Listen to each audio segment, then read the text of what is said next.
प्रथम तो आपण जड़े विदेशी आपण भारतर संस्कृति ऐतिह्य परंपरा भौलिक विषय में आपन को ज्ञान ही नहीं।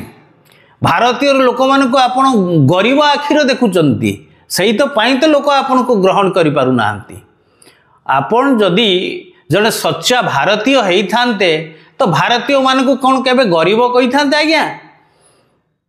गरीब बोली क्या कहते सी सर्वोच्च स्थान अच्छा जहाँ को विश्व जानुची सी आमर राष्ट्रपति। आपण तांकर इतिहास जानी से तांको इतिहास जीवनी आपण जानिले आपणकर पाद तलु माटी खसी जीव लुह बही जीव से केते स्ट्रगल करिकि आज से जगार पहुँची। नमस्कार, कैप्टेन ओमकार।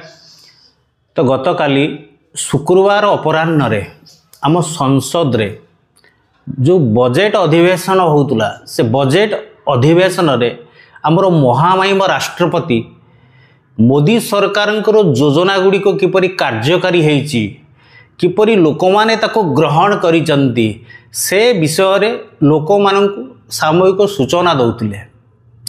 आउ राष्ट्रपतिंकर एई अभिभाषण को आमर कांग्रेस रो जे सुप्रीम आमर माननीय सोनिया गांधी तांको आक्षेप करथिले। तांकर जो शब्द को एक कुशब्द बोली परिप्रकाश करथिले एवं तांको भारत इतिहास रे एक गरीब लेडी कहिबा संगे संगे विचारी बोली संबोधन करथिले एवं तांकर जो स्पीच गुड़िक थिला यह साधारणतः बोरिंग स्पीच बोली कहिथिले, जहाँ आमे गणमाध्यम रे परिप्रकाश पाउची, जहाँ आमे पढ़ुचु, जहाँ आमे देखुचु ताहाकु अनुध्यान करी कहूची।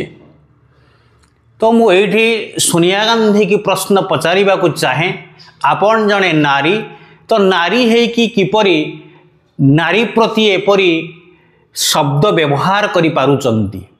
आपण मने रखिबा उचित महामहिम राष्ट्रपति होउचंती आम संविधान मुख्य, से आम भारत प्रथम नागरिक, से सर्वोच्च स्थान रे अछंती।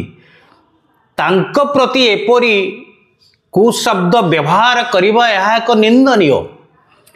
विशेष करी आपण जणे नेशनल पार्टी रो सुप्रीम हेइथिबारु आपणको पाखरु ए सब शोभा पाए नहीं। आपण काहाको गरीब कहउचंती? आमे जदि देखिबा गरीब है कि आज्ञा कहीं जन्म है न थांती कि धनी है कि कहीं मृत्युवरण करंतिनी। तेणु आपण गरीब कहिबा धनी कहिबा यह एक निंदनीय कथा। सही तो पाई तो लोक माने आपण को ग्रहण करि पारु ना। प्रथम तो आपण जने विदेशी आपण भारतर संस्कृति ऐतिह्य परंपरा भौलिक विषय में आपण को ज्ञान ही नहीं। भारतीय लोक मान को आपण गरीब आखिर देखुंट से तो पाई तो लोक आपण को ग्रहण कर पारना। आपण जदि जड़े सच्चा भारतीय होता तो भारतीय मान को कौन के गरीब कही था आज्ञा? गरीब बोली क्या कहते सी सर्वोच्च स्थान अच्छा जहाँ को विश्व जानुची सी आमर राष्ट्रपति। आपण तांकर इतिहास जानी से तांको इतिहास जीवनी आपण जानिले आपणकर पाद तलु माटी खसी जीव लुह बही जीव से केते स्ट्रगल करिकि आज से जगार पहुँची। पैसा पत्र धनी रे लोक मन को आज्ञा चिन्हा जाएनी। तांकर कार्यदक्षता, तांकर बुद्धि, तांकर ज्ञान, तांकर सेवा को देखा जाए कि तांको गणना करा जाए। तांकर सेजिकी दक्षता थिला बोली, तांकर सेतिकी मानवीयता थिला बोली, तांकर सेतिकी कार्य दक्षता जोगु से आज सही जगार गोटे छोटिया आदिवासी सांताल परिवार यात्रा करी आज राष्ट्रपति पदरे बसीचंती। ए गोटे कम बड़ कथा नुहे आज्ञा। ये जो जिनिस राष्ट्रपति प्रति आपण जो शब्द व्यवहार कले यह समग्र भारतवासी कुठारघात करिछि। विशेष करी आमे जने स्वाभिमानी उड़िया हिसाब रे आमर मन को घोर आघात देछि।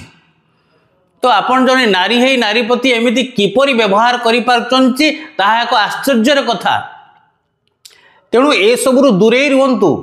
आमे मध्य आपण मानकु सम्मान करू किंतु ता माने नुहे जे आपण जने नारी की असम्मान करिवे जी सर्वोच्च गादी रे बसीची ताकू असम्मान करिवे आपण फाइट करिवार अछि आपण जदि प्रतिहित करिवार अछि नेता मानकु करंतु मंत्री मानकु करंतु जो माने जे कार्यर अवहेला करूची लोक मानकर मौलिक समस्या जोटी देखा दौनी कार्य होउनी से जगह रे करंतु करंतु आपण करिवे आपण न कले केमिति हबो किंतु ता माने नुहे जे सर्वोच्च स्थान रे जे थिबो ताकू कहिवे यह एक शोभनीय नुहे यह एक निंदनीय घटना तेणु मु आशा करुच्ची आपण जने जेहेतु गोटे सर्वोच्च पोस्ट रे मध्य अछंती सुप्रीम अछंती गोटे नेशनल पार्टी रो आपण दायित्व नउछंती आपण क्षमा मागिबा उचित कारण से जने सांताली आदिवासी परिवार रो बोली आपण तांको आक्षेप कर देबे एही तो पई आक्षेप कले आपण जने विदेशी नी आपण को जणा नाही भारत रो ऐतिह्य संस्कृति परंपरा विषय रे आपण माँ को सम्मान जदि आपण दौना आपण किपरि सम्मान पाइबे आपण को किपरि लोक ग्रहण करिवे तेणु आपण सबु बेले दायित्व संपन्न हुअन्तु समस्त के समान आखिरे देखंतु सेवा मनोवृत्ति को आपणांतु तेबे जाई लोक आपण को आपणैबे एवं मु आशा करूची आपण क्षमा प्रार्थना करिवे जय जगन्नाथ।